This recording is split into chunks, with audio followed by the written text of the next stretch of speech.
Gerald Sanchez built his kingdom on the cold logic of logistics and the brutal silence of the grave. In the underworld, he was the man who never bled and never blinked, until the night he realized his new bride wasn't a partner but a prisoner. The arrangement was supposed to be a standard acquisition. Marry the Vasquez daughter, secure the ports, and cement the Sanchez name. But Tracy wasn't the sophisticated socialite the files promised. She was a girl in a wet lace dress, trembling so violently she could barely stand. When Gerald discovered the secret her father had sold her to protect, he faced a choice that would burn his empire to the ground. Enforce the contract or become the only thing standing between his bride and the monsters who owned her. That choice would change everything. Stay with me until the end to see how a man who never loses his cool finally burns it all down. And before we start, comment below with your favorite trope: arranged marriage or enemies to lovers? The Vasquez estate sat on the edge of the Atlantic like a tomb carved from marble. Outside, a relentless storm lashed against the floor-to-ceiling windows, blurring the line between the dark sky and the churning sea.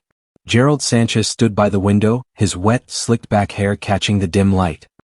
He looked every bit the predator his reputation suggested: sharp jawline, intense eyes, and an open shirt that teased the dark ink of tattoos crawling up his chest. He didn't look like a groom. He looked like a general surveying a battlefield. "You're staring at the horizon like you're expecting an invasion, Gerald," a voice rasped. It was Elias, Gerald's right-hand man and the only person who dared to speak to him without a title. "I'm expecting a signature," Gerald replied, his voice a low, emotionless rumble. "The Vasquez routes are the final piece. By midnight, I'll own the supply chain from here to the coast." "And the girl?" Elias asked, stepping into the light. "Tracy? You haven't even looked at her since the ceremony started." Gerald didn't turn around. "She's a Vasquez. She's part of the inventory. I've met her twice at galas, she knows the rules. She plays her part, I play mine, and the families stay rich." "She looked different today, G," Elias muttered, his brow furrowed. At the altar, she wasn't just nervous. She looked like she was waiting for the guillotine to drop. Gerald finally turned, his piercing eyes narrowing. "She's a strategic asset, Elias. Nothing more. Emotion is a luxury for men who don't have targets on their backs." The door to the study creaked open. Arturo Vasquez entered, looking haggard despite his $1,000 suit. His eyes were bloodshot, darting toward the mahogany desk where the final marriage documents lay. "Sanchez," Arturo said, his voice straining for a confidence he didn't have. "The witnesses are ready. The shipping codes are being transferred as we speak. My daughter, she's upstairs. She understands what is expected of her tonight." Gerald noticed the way Arturo's hand shook as he reached for a pen. He pushed the feeling of unease aside. In his world, everyone had a price and everything was a transaction. He didn't realize that tonight, he'd find a price he wasn't willing to pay. "Then let's finish this," Gerald said, heading for the stairs. He didn't know that behind the bedroom door waited a girl in a tear-soaked dress who would shatter his cold logic forever. The air inside the private office at the back of the Vasquez estate was thick with the scent of expensive tobacco and the metallic tang of old desperation. Outside, the storm continued its assault on the coast, but inside, the silence was even more violent. Gerald Sanchez sat in a high-backed leather chair, his posture perfect, his presence dominating the room like a physical weight. He didn't look like a man at his own wedding. He looked like an auditor come to collect a soul. Across the mahogany desk, Arturo Vasquez was a ghost of the man he had been 6 months ago. His hands trembled as he pushed a leather-bound ledger toward Gerald. The blood-stained ledger, as the street called it, contained the record of every port, every warehouse, and every shipment the Vasquez family had lost or mishandled. It was a map of failure, and Gerald studied it with the cold, detached eyes of a man who dealt only in absolute truths. "The numbers don't lie, Arturo," Gerald said, his voice a low, dangerous rumble that seemed to vibrate in the floorboards. He didn't look up from the pages. "Your father built an empire and you've turned it into a charity for my rivals. You owe the Sanchez family more than just territory. You owe us for the blood we spent cleaning up your mistakes." Arturo swallowed hard, the sound audible in the quiet room. "I know the debt, Gerald. I'm not disputing the math. But the shipping routes alone, they should be enough to settle the accounts." Gerald finally looked up, his piercing eyes locking onto Arturo's. The power in the room shifted, pinning the older man to his seat. "The routes are the price of your survival. They are not the price of the debt. I don't trade in should be. I trade in collateral." Arturo's gaze flickered toward the door, where the muffled sound of wedding music filtered in from the ballroom. a haunting, celebratory contrast to the execution happening in this office. "You have the signature," Arturo whispered, his voice breaking. "The alliance is sealed. My daughter is yours. Tracy is, she is the final payment." Gerald's jaw tightened, a brief ripple of movement in his otherwise frozen expression.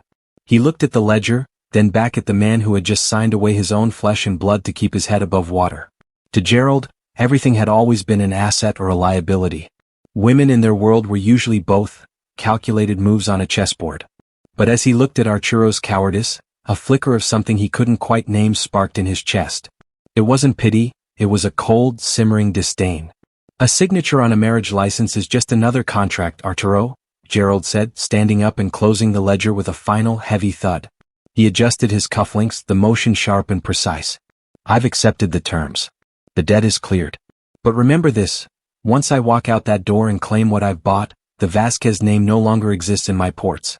You aren't a partner anymore. You're just a man who sold his daughter to pay for his sins." He didn't wait for a response. Gerald turned and walked toward the door, his silhouette tall and imposing against the dark wood. He was stepping out of a business deal and into a marriage, convinced he was simply moving from one ledger to another.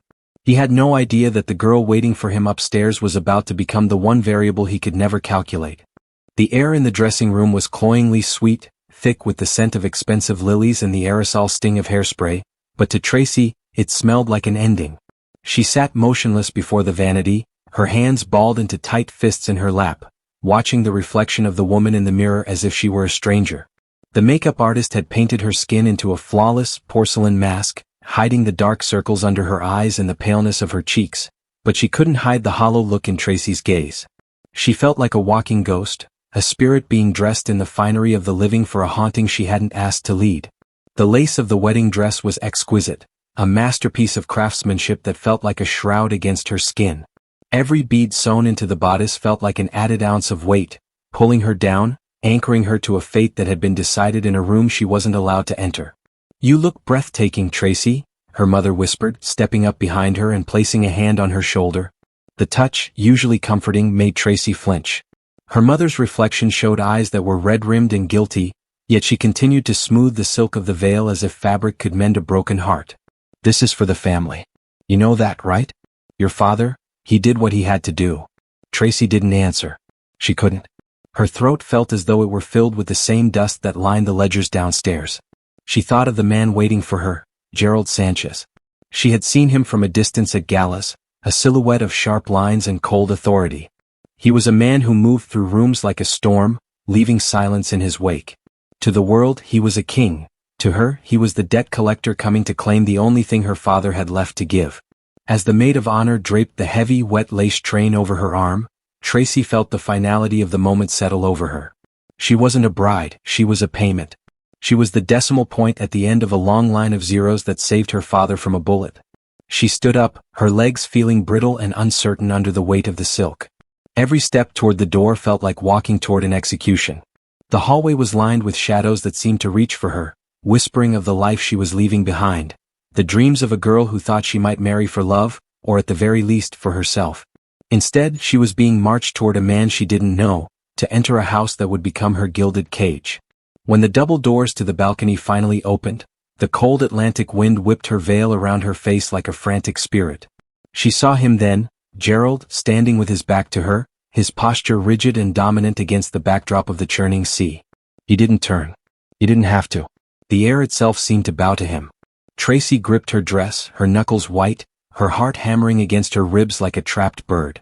She wasn't just walking toward a husband, she was walking into the mouth of a wolf, and as the first notes of the ceremony began to drift through the storm, she realized with a chilling certainty that the girl who had entered this room would never be the one to leave it. The transition from the salt-sprayed balcony to the grand ballroom was a descent into a glittering, gilded hell. The air was a suffocating mix of expensive perfume, roasting meats, and the sharp ozone scent of a storm that refused to break. Hundreds of guests moved beneath crystal chandeliers, their laughter sounding like the clinking of coins in a dead man's pocket. To the outside world, this was the social event of the season, the union of two titans, but to Tracy, every smile directed her way felt like a blade being polished. Gerald moved through the crowd with the predatory grace of a man who owned every shadow in the room. He kept a firm hand on the small of Tracy's back, a gesture that looked like affection to the uninitiated but felt like a brand to her. He didn't speak to her and he didn't look at her.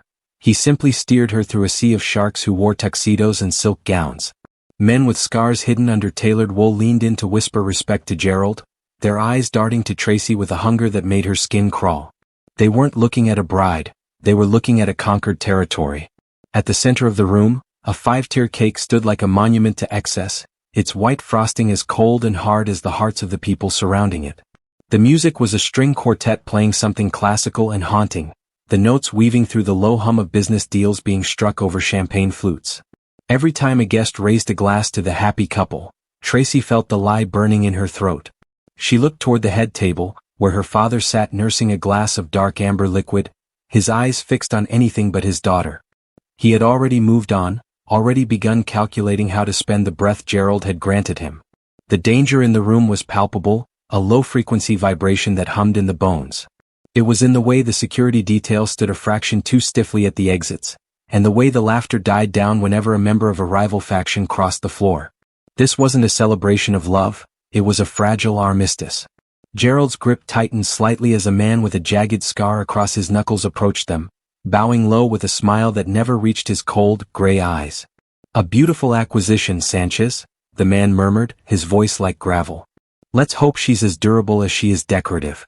Gerald's posture shifted, his chest moving forward just an inch, a silent warning that made the man's smile falter. "She is a Sanchez now, Sal," Gerald replied, his voice a razor-thin edge. "And I suggest you remember how I treat what belongs to me." Tracy's breath hitched in her chest.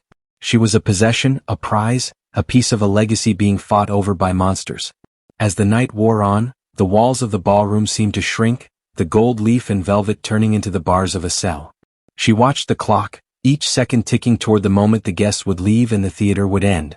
The silent reception was a test of endurance, a final walk through the court of public opinion before she was taken to the fortress that would become her world. When Gerald finally leaned in, his breath hot against her ear, he didn't offer words of comfort.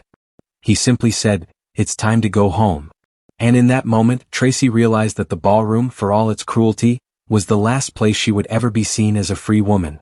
The drive to the Sanchez estate was a descent into a heavy, suffocating silence, broken only by the rhythmic lash of rain against the armored glass of the SUV.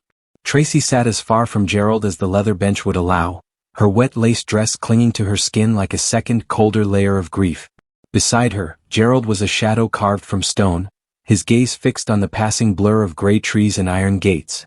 He had secured the ports. He had won the war. But as the vehicle came to a halt before the towering oak doors of his home, the victory felt oddly hollow in the presence of the trembling girl at his side. The engine died, leaving only the sound of the storm. Gerald stepped out into the deluge, ignoring the umbrella held by his security detail, and moved to Tracy's door. When he opened it, the wind caught her veil, whipping it around her face like a frantic shroud. She didn't move. She didn't even look at him. She simply stared at the floorboards, her breathing shallow and jagged. "The mud will ruin that dress," Gerald said, his voice a low vibration that barely carried over the thunder. "And you look like you're about to collapse." Before she could protest, he reached into the car. The moment his hands slid beneath her knees and behind her back, Tracy let out a soft, sharp gasp, a sound of pure, unadulterated fear that hit Gerald harder than any bullet ever had. As he lifted her, he realized with a jolt of visceral clarity that he wasn't carrying a strategic partner or a calculated asset. He was carrying a bird with broken wings. She was so light, so fragile, that it felt as though the mere pressure of his grip might shatter her ribs. Through the thin silk and lace, he could feel the frantic hummingbird beat of her heart, and the way her entire body shook with a cold that had nothing to do with the rain. He carried her across the threshold, his boots echoing against the cold marble of the foyer. The house was a masterpiece of glass, steel, and shadow, a fortress built for a man who trusted no one. He didn't set her down in the grand hall. Instead, he moved toward the wide staircase, his jaw set in a hard line. With every step, he felt the dampness of her dress soaking into his shirt, the scent of her floral perfume mixing with the ozone of the storm. As they reached the top of the stairs, he looked down at her. Her eyes were squeezed shut, tears leaking from the corners to mix with the rainwater on her cheeks. Her lips were parted, trembling as she whispered a prayer he wasn't meant to hear. In that moment, the property he had purchased for $3 million and a handful of shipping routes ceased to be a line on a ledger. She was a human being, terrified and broken by the very world he ruled. He pushed open the heavy doors to the master suite and walked toward the center of the room, the plush carpet swallowing the sound of his footsteps. He lowered her onto the edge of the massive silk-draped bed, but as he moved to pull away, her fingers instinctively caught the fabric of his shirt. It wasn't a gesture of affection, it was the desperate, clawing grip of someone falling off a cliff. Gerald froze, his piercing eyes searching her face. He had spent his life mastering the art of the deal, but as he looked at the girl shivering on his bed, he realized he had no idea how to handle the one thing he had never accounted for, her humanity. He stood over her, a dark silhouette against the lightning-lit windows, realizing that the threshold he had just crossed was one he could never step back over. The master suite was a cavern of shadows, lit only by the frantic strobe of lightning from the storm outside. Gerald stood by the edge of the bed, his silhouette imposing and dark, while Tracy remained exactly where he had placed her. She looked like a broken doll cast aside, the wet lace of her gown heavy and suffocating. The silence between them was thick, pressurized by the expectations of the contract that had brought them here, a contract that demanded a consummation Gerald had, until this moment, viewed as a mere formality of ownership. He reached out, his large hand moving to brush a damp strand of hair from her face. The moment his skin grazed hers, Tracy didn't just flinch. She recoiled with a sharp, strangled sob, her eyes flying open to reveal a depth of terror that stopped his heart. She scrambled backward toward the headboard, her knuckles white as she gripped the silk duvet, her chest heaving in shallow, panicked bursts. "I'll do it," she whispered, her voice fractured and high. I'll be what you want. Just please don't let them hurt my sisters. My father said if I wasn't perfect, if I didn't please you, he'd lose everything, and they'd pay the price." Gerald froze, his hands suspended in the air. The words "please you" felt like a physical blow. He had expected a woman who understood the game, a Vasquez socialite who knew that Mafia marriages were about alliances and power. But as he looked at her, really looked at her, he saw the truth that the dossiers had omitted. Her skin was unblemished, her reactions raw and unpracticed. There was an aura of untouched, forced isolation about her. "Tracy," he said, his voice dropping to a low, cautious register. "What did your father tell you about tonight?" "That I belong to you now," she choked out, a fresh wave of tears spilling over. "That my life was the payment. I've never been allowed to leave the estate, Gerald. I've never even been alone with a man. I don't know how to be what you bought." The realization hit Gerald with the force of a high-speed collision. She wasn't just a bride, she was a virgin sacrifice, kept in a cage until the day she could be traded for shipping routes. The calculated partner he thought he had acquired was a girl who had been raised for slaughter. Something inside Gerald, the ironclad control he had spent decades perfecting, snapped. He didn't move toward her with lust or anger. Instead, he let out a jagged, guttural sound and turned away, his hands slamming into the heavy mahogany of the bedpost with enough force to make the wood groan. He paced to the window, his breath coming in ragged stabs. For the first time in his life, he felt a blinding, incandescent rage that had no target but the man downstairs who had sold this child. He thought of the ledger, the $3 million, and the cold way he had signed those papers.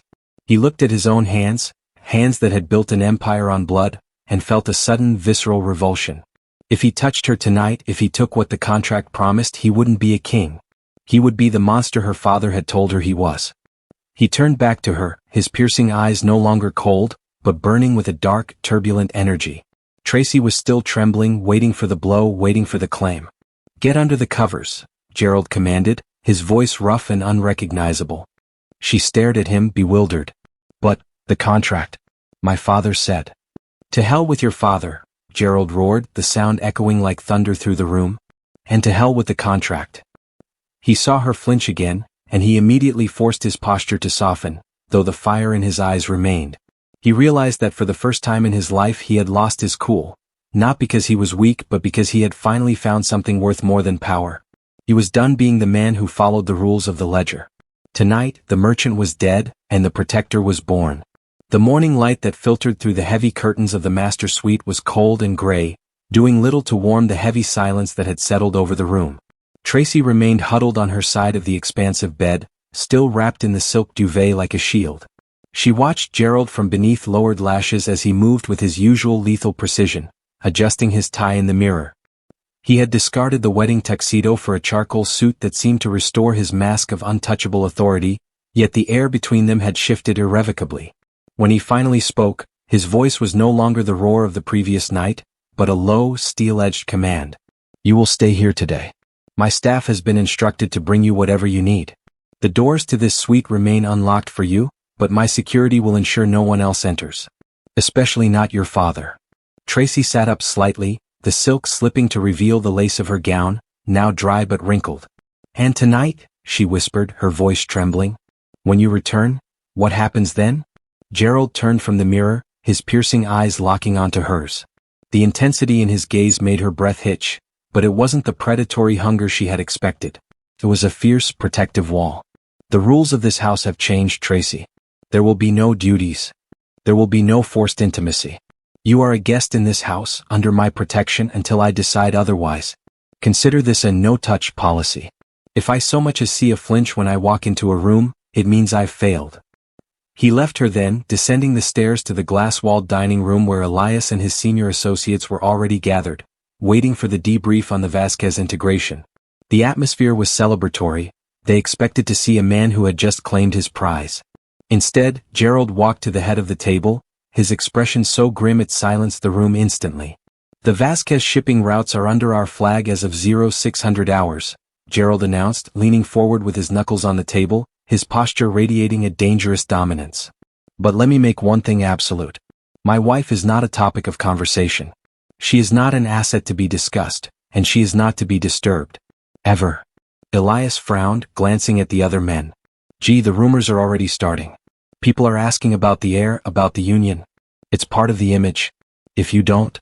I don't care about the image, Gerald snapped, his voice cracking like a whip. From this moment forward, this marriage is a protection detail. Anyone who treats her as anything less than the mistress of this house will answer to me personally. Is that understood? The shock in the room was a living thing. In their world, a wife was a trophy or a tool, and a man who didn't claim what he had bought was seen as weak. But as they looked at the raw, volatile energy behind Gerald's eyes, no one dared to use that word. He wasn't being soft, he was being territorial in a way they had never witnessed. Upstairs, Tracy stood by the window watching Gerald's sleek black car pull away from the estate. She touched her arm where he had held her the night before, her mind a whirlwind of confusion. She had prepared for a monster, but she had found a man who was willing to break the very laws of his world to let her breathe. For the first time in 20 years, the cage felt like it might actually be a sanctuary. The rain had finally tapered off into a cold, clinging mist that blurred the edges of the city, but for Arturo Vasquez the storm was only just beginning. Gerald Sanchez did not believe in simple revenge. He believed in the surgical removal of a man's foundation. If Arturo had treated his daughter as a commodity to be sold, Gerald would treat Arturo's life as a debt to be liquidated. Gerald sat in the back of his darkened sedan, the blue light of a tablet illuminating the sharp, merciless lines of his face. He watched the fluctuating numbers of the Vasquez family's remaining holdings. With a single tap of his finger, he signaled his brokers to begin the short sell on Arturo's primary real estate firm. It was a bloodless execution, conducted in the silence of the digital markets, but the effect was devastating. The downtown plaza just went into foreclosure, Elias noted from the front seat, his voice low and tinged with a mix of awe and unease. The bank pulled the line of credit 10 minutes ago. Sanchez, you're not just taking his routes. You're leaving him with nothing but the clothes on his back. He sold me a lie, Gerald replied, his voice a jagged edge in the dark. He told me he was a partner. He told me he was delivering a woman prepared for this life. Instead, he gave me a girl who is afraid of her own shadow because of the cage he kept her in. That kind of deception carries a heavy interest rate. Gerald's phone buzzed. It was a frantic call from Arturo. Gerald let it vibrate against the leather seat, watching it until it went silent. He wasn't interested in explanations or pleas for mercy. He moved to the next item on his list, the Vasquez family's private security contracts. By noon, Gerald had absorbed the payroll for Arturo's personal guards, effectively turning the men meant to protect the father into informants for the son-in-law. He wasn't doing this for the money, the $3 million meant nothing to him. He was doing this because every time he closed his eyes, he saw the way Tracy had recoiled on their wedding night. He saw the wet lace of her dress and the bruised look in her eyes. Every warehouse he seized and every offshore account he froze was a physical strike against the man who had broken her spirit. Gerald was dismantling Arturo's world brick by brick, ensuring that by the time the sun set, the Vasquez name would be a footnote in the ledger of history.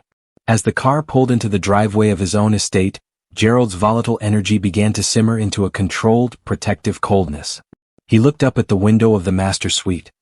He knew Tracy was in there, likely still confused by the sudden change in her fortune, unaware that her husband was currently burning down her past to ensure it could never reach her again. He stepped out of the car, adjusting the cuffs of his suit. He had spent the morning as a destroyer, a monster of the markets and the streets. But as he approached the front door, he consciously lowered his shoulders. He couldn't be the man who broke things when he walked into her presence. For Tracy, he had to be the man who kept the pieces together. He entered the foyer and handed his coat to the butler, his voice barely a whisper. "Did she eat?" "A little, sir," the butler replied. "She's in the library." Gerald nodded, his piercing eyes softening for a fraction of a second. The work of punishing the traitors was nearly done, but the work of healing the bride had only just begun. The library was a labyrinth of leather-bound history and soaring oak shelves, but Tracy had found her way through the maze to a pair of French doors that led to a hidden courtyard. It was a walled garden, a pocket of defiant green and blooming jasmine tucked deep within the steel and stone heart of the Sanchez estate. Here, away from the watchful eyes of the security cameras and the oppressive luxury of the master suite, the air tasted less like a prison and more like a beginning. Gerald found her there late in the afternoon. He stood in the shadows of the stone archway, his jacket discarded and his sleeves rolled up, revealing the intricate dark ink that mapped his forearms. He watched her for a long moment before he stepped into the light. She was kneeling on a low stone bench, her fingers tracing the velvet petals of a midnight blue iris. She didn't flinch when his shadow fell over her. It was a small victory, but to Gerald, it felt more significant than the acquisition of a dozen ports. "I didn't know this garden still had life in it," Gerald said, his voice unusually soft, lacking the razor-sharp edge of his boardroom persona. "My mother planted these years ago. I haven't been back here since she passed." Tracy turned, her delicate features caught in the amber glow of the setting sun. For the first time, she didn't look like a walking ghost. There was a faint smudge of dirt on her cheek and a spark of something resilient in her eyes. "It was overgrown," she said, her voice steady. "The vines were choking the flowers. They just needed space to breathe. They needed someone to clear away the dead weight." The metaphor hung between them, heavy and unspoken. Gerald moved closer, leaning against a stone pillar. He wasn't the predator today. He was a man observing something he didn't quite understand. "Is that what you're doing? Clearing the dead weight?" "I think that's what we're both doing," Tracy replied, standing up and brushing the soil from her hands. She looked him directly in the eyes, a feat that would have made his most hardened soldiers tremble. "I heard what happened to my father's business today. I heard he's lost everything." Gerald's jaw tightened. He expected tears, or perhaps a plea for mercy for her family. "He stole your life, Tracy. He sold you to a man he called a monster just to save his own skin. I simply ensured he didn't have a skin left to save." "I'm not angry," she said, taking a tentative step toward him. "I'm relieved. For the first time in 25 years, I don't have to be the Vasquez daughter. I don't have to be a debt or a bargaining chip. But it leaves me wondering, if I'm not those things, then who am I in this house?" Gerald felt a strange, uncomfortable sensation in his chest, a localized warmth that felt dangerously like a pulse. He had spent his life building walls, convinced that emotion was a liability waiting to be exploited. But as he looked at Tracy, standing among the flowers his mother had loved, he realized that his heart wasn't a fortress. It was a ruin that she was beginning to excavate. "You are whatever you choose to be," Gerald said, and the sincerity in his voice surprised even him. "The no-touch policy remains. The protection remains. But you aren't an asset, Tracy. You're a person. And if you want to spend the rest of your life in this garden, I will build a higher wall to make sure no one ever disturbs you again." Tracy smiled, a small hesitant thing that transformed her face. She reached out, her fingers hovering just inches from the tattoos on his arm. She didn't touch him, respecting the boundary he had set for her comfort, but the proximity was electric. "I don't think I want to stay behind walls forever, Gerald. But thank you for being the one who didn't tear them down by force." Gerald watched her turn back to the iris, his piercing eyes lingering on the curve of her shoulder. He had spent the morning destroying a man's empire, but as the sun dipped below the horizon, he realized the hardest work wasn't the dismantling of the Vasquez family, it was the slow, quiet process of letting himself be known by the girl in the garden. For the first time in a decade, the boss of the city felt the weight of his own heart, and it was a burden he found he was finally willing to carry. The Metropolitan Museum of Art was a fortress of glass and history, But tonight, it was a gilded kill box. The gala was a sea of black ties and silk gowns, a calculated display of the city's power players, and Gerald Sanchez stood at its center like a target carved from obsidian. He looked immaculate in a midnight blue tuxedo, his jaw set in a hard line that defied the festive atmosphere. Beside him, Tracy was a vision of reclaimed strength in a deep emerald dress that matched the fire returning to her eyes. She no longer leaned away, she stood at his shoulder, a silent sentinel in a world of sharks. "Keep your eyes on the exits, Elias," Gerald murmured into his lapel, his piercing gaze scanning the balcony. "The air is too still. The Colombo faction hasn't made a move since we took the Vasquez ports. They're overdue." "I see them, G," Elias's voice crackled in his ear. "Northwest corner. For men, heavy coats. They aren't here for the art." Tracy felt the shift in Gerald's posture before the first shot rang out. It was a subtle tightening of his muscles, a predatory focus that signaled the end of the peace treaty. When the glass ceiling above the Egyptian wing shattered, raining diamond-like shards down onto the screaming elite, Gerald didn't hesitate. He spun, his arm hooking around Tracy's waist to pull her behind a massive granite plinth. "Stay down," he commanded, his voice a lethal rasp. He drew his weapon in a blur of motion, returning fire with a calm, terrifying precision that sent the attackers scrambling for cover. But the ambush was coordinated. As Gerald suppressed the shooters on the balcony, two men emerged from the kitchen corridor, their silencers spitting puffs of dust into the pillar where Gerald and Tracy were pinned. Gerald was trapped between two fires, his ammunition dwindling as he worked to keep the primary shooters at bay. Tracy looked at the floor, her heart hammering against her ribs, but the paralyzing terror of her wedding night was gone. In its place was a cold, sharp clarity she had inherited from a bloodline she had once despised. She saw a discarded silver serving tray near the base of a statue and further down the hall, the master light panel for the wing. "Gerald, the lights," she whispered, her voice steady despite the chaos. He glanced at her, his eyes wide with a flash of shock. "Tracy, don't move." "I'm the only one they aren't looking at," she countered. Before he could stop her, she kicked off her heels and surged forward. She moved with the fluid grace of the girl who had spent years navigating the shadows of the Vasquez estate. She didn't flinch as a bullet chipped the marble inches from her head. Reaching the tray, she flung it across the polished floor toward the kitchen corridor. The loud, clattering metal drew the attacker's eyes for a fatal second. In that heartbeat of distraction, Tracy reached the panel and slammed her palm against the emergency kill switch. The wing plunged into absolute darkness. The silence that followed was broken only by the heavy breathing of men who had lost their advantage. Gerald didn't need light to find his targets. He had spent his life in the dark. Utilizing the infrared signature of the attacker's muzzle flashes, he moved like a wraith, the rhythmic thud of his footsteps the last thing the Colombo shooters ever heard.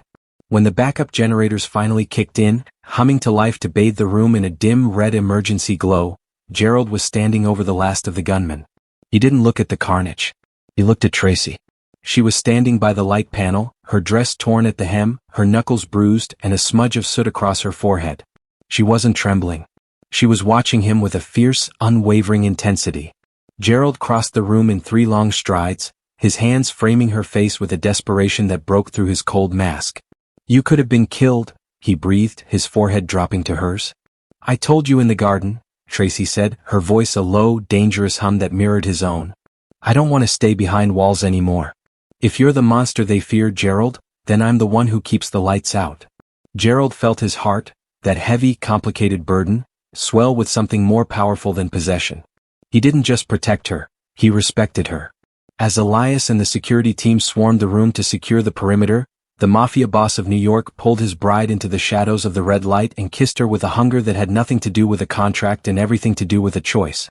The ambush had been meant to expose his weakness, but instead, it had revealed his greatest strength.